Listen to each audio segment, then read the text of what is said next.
Hello everyone, তোমরা সবাই কেমন আছো? আশা রাখছি সবাই অনেক ভালো আছো আর আমরাও অনেক ভালো আছি। তো আমরা সবাই ফ্যামিলি শুদ্ধ এসেছি ঘুমাতে আমাদের ছোট দিদিমার বাড়ি ঘুরতে। তো যাই হোক, বিকাল টাইমে বেরিয়ে পড়েছি। দিদিমা বললো চলো, আমাদের বাড়ির পাশে একটা গোবিন্দ মন্দির আছে। তো মন্দিরটা এত সুন্দর, তো যাই হোক আমি তোমাদের সঙ্গে শেয়ার না করে পারলাম না। আর এখন বিকাল টাইম, এখন হচ্ছে বাজে 5:30। তখনই আমরা এসেছি। আর এই দেখো, মন্দিরটা এত সুন্দর চারিদিকটা। আর সবাই বিকালে না, বাচ্চারা এখানে খেলাধুলা করে, সবাই বয়স্করা এসে বসে গল্প টল্প করে।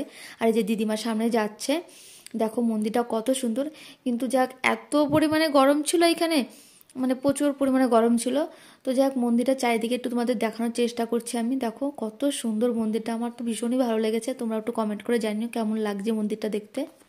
মন্দিরটা না এসে দেখলাম তালা দেওয়া ছিল, তার ভিতরে আমরা যাইনি, বাইরের থেকে একটু তোমাদের দেখিয়ে দিলাম। তো যতটুকু দেখিয়েছি ততটুকুই তোমাদের মনে হয় ভালো লাগবে। আমার তো খুবই ভালো লেগেছে, পরিবেশটা সত্যিই খুবই সুন্দর।